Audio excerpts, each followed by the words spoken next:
Hey, good afternoon. It's John again to play a little bit of Immaculate Grid. I think we're on episode 202 now.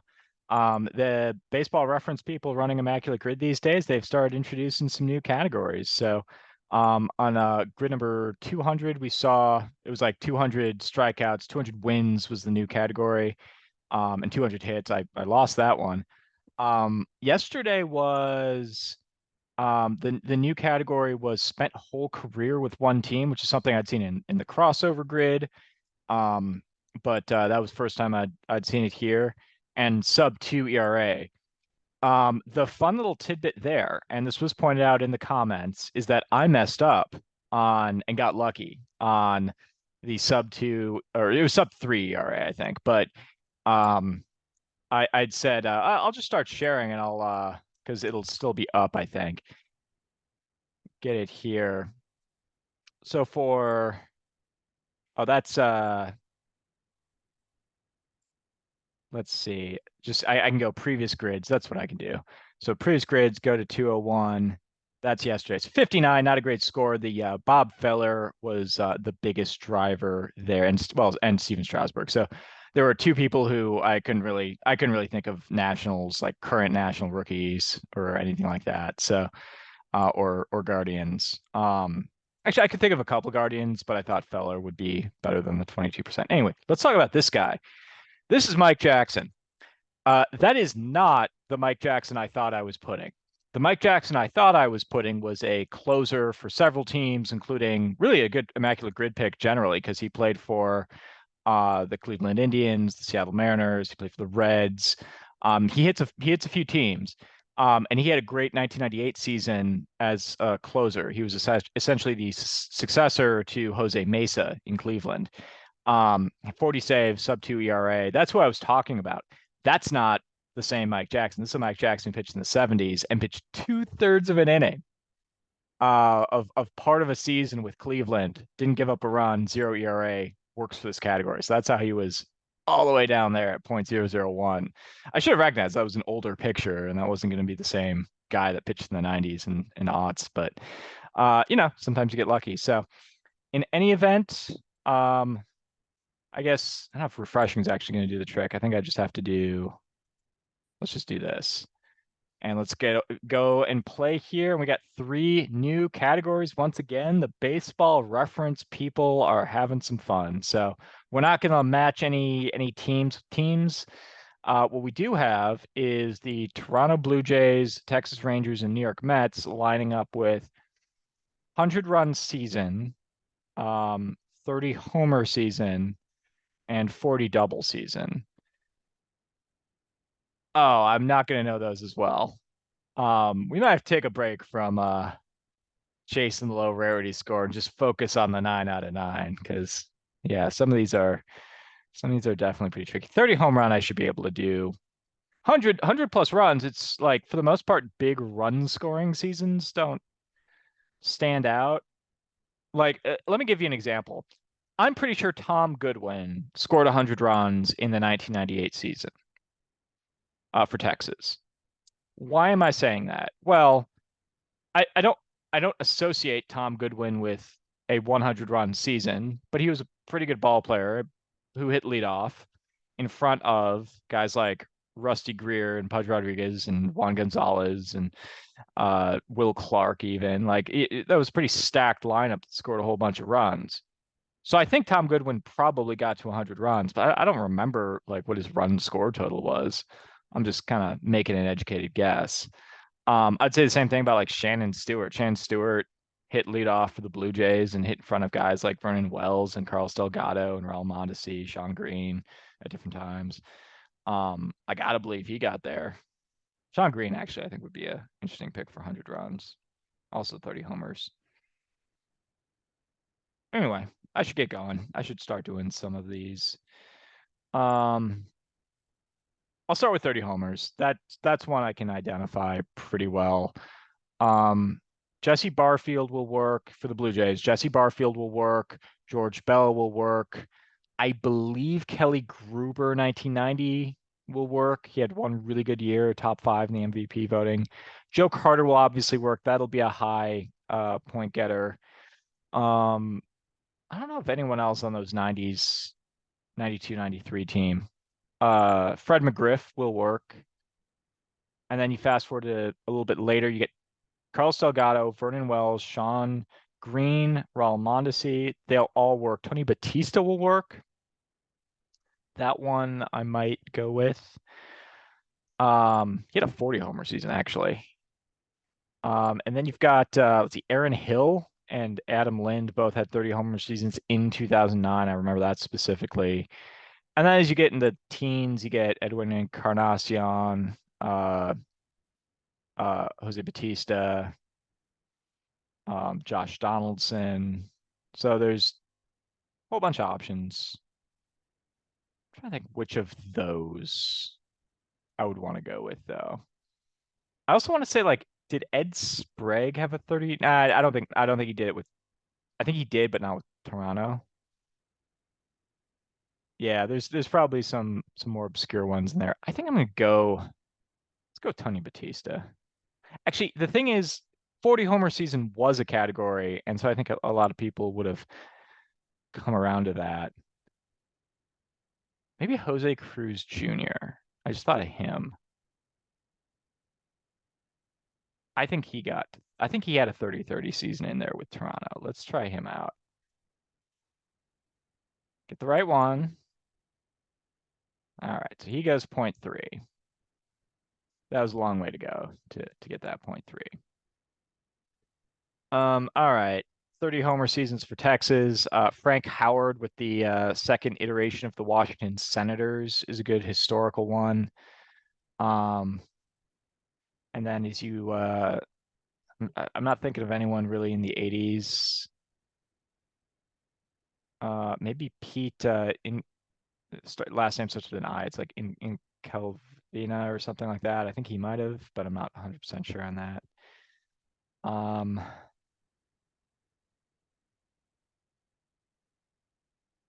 some other ones. I don't think Rusty Greer is going to get there. Juan Gon obviously works. Pudge Rodriguez certainly works. A-Rod works. Palmero works. Teixeira works. Um, Burrows is not going to work. Hamilton will work. Burrows did hit over 30, but it was with Atlanta, I think. I think he only hit 25 in his MVP season. Dean Palmer, that's a name.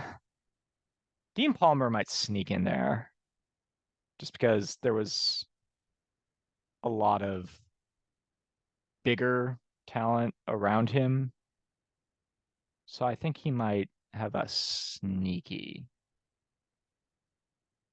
30 homer season. Mike Napoli will also work, but Napoli was a big figure on those championship or pennant winning teams. So let's try out Dean Palmer.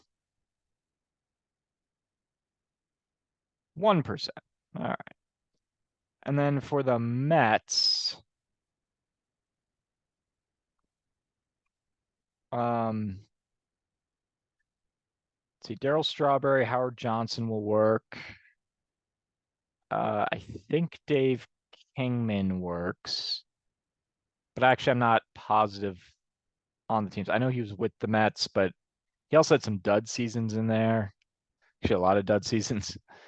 Um, he had a 48 homer season, but I think that was with the Cubs, if I'm not mistaken. Um, pretty sure Bernard Gilkey will work. 1996. Robin Ventura, 1999. Piazza a few times. No, I'm not going to go with Piazza. David Wright, Carlos Delgado will work. Carlos Delgado might be a sneaky good pick because he also works up here, be a pretty popular one. All right. I think who I'm going to go with. Ooh, Todd Hundley would also work, but Todd Hundley worked for 40. That's why I'm not going to use him here. I'm going to go with Gilkey.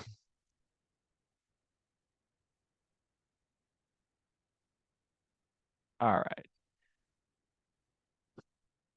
Through the first round here, doing okay. Man, 40 doubles. I know Olerud will work. I know Carlos Delgado will work. They both had over 50 in their best seasons. I'm pretty sure Molitor works, but I can't say with any like a huge amount of confidence. Um, Molitor also certainly works over here, so we'll rob Roberto Alomar.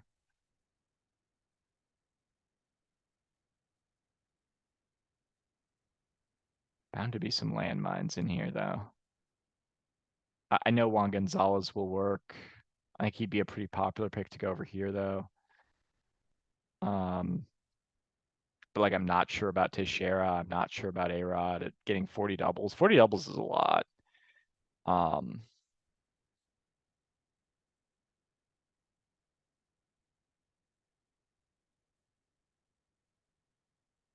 well, I can't sit on this forever, so let's see if we can sneak these in.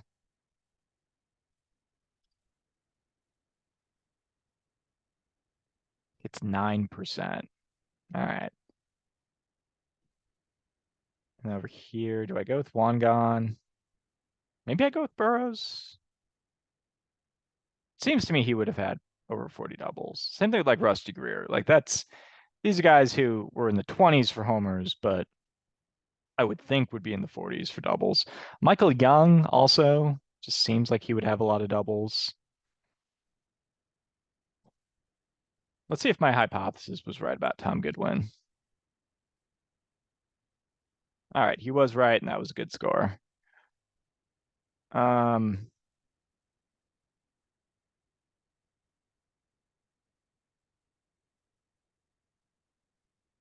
plus, how about Sean Green? Let's try him out. He hit in front of Carlos Delgado. That's got to be worth something. 1%. All right. 40 doubles for the Rangers. I know Juan Gonzalez works. Figure a lot of people will take him here.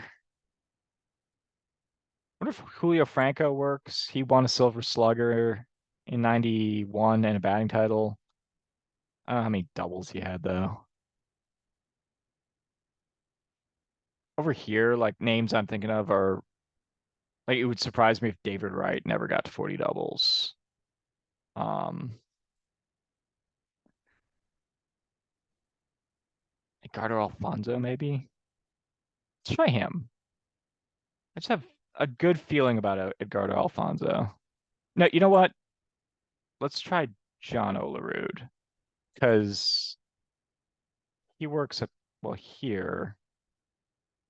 He's got to have 40 doubles in one of those seasons. Nah, that's what got me.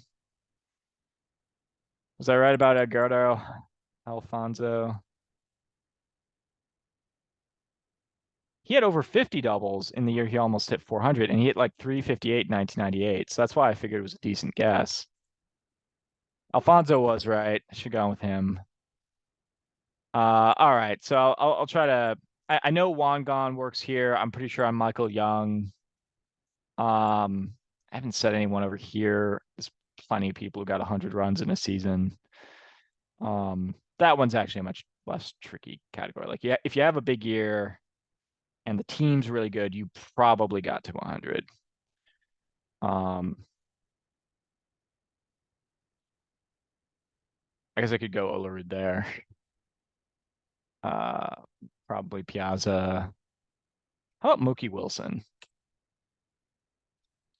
Who's like the leadoff hitter for those 80s Mets teams. Is there any way he didn't get there? No, he didn't. All right. So I took another big L, big L with two misses. Only 14 people here, only 7 here. David Wright was the most popular. So let's see. Let's check on my glaring lack of Mets knowledge. Greg Jeffries was probably the best one there. Yeah, I mean, all these guys had like it's one thing when a guy has a huge doubles. Like if Orioles were on there, I would have been like, yeah, Brian Roberts did a bunch like 50 doubles a bunch of times.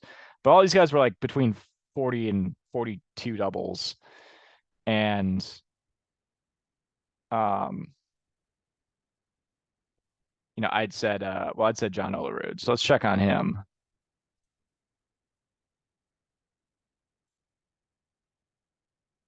So he has 54 doubles in oh man, come on.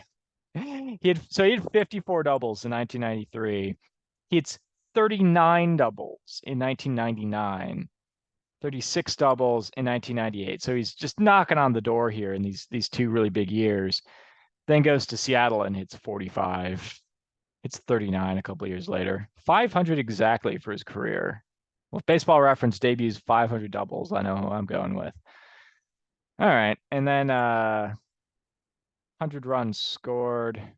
I mean, yeah, there were plenty of examples. I thought Mookie Wilson would be a good one. I could have gotten I think I could have gotten pretty much any of these guys. Maybe not Tommy Agee. That was not going to get an MO. Was not going to say Piazza with any kind of certainty because Piazza hit fourth on those lineups typically. And so after Piazza, you start getting into like, you know, Benny Agbayani territory. So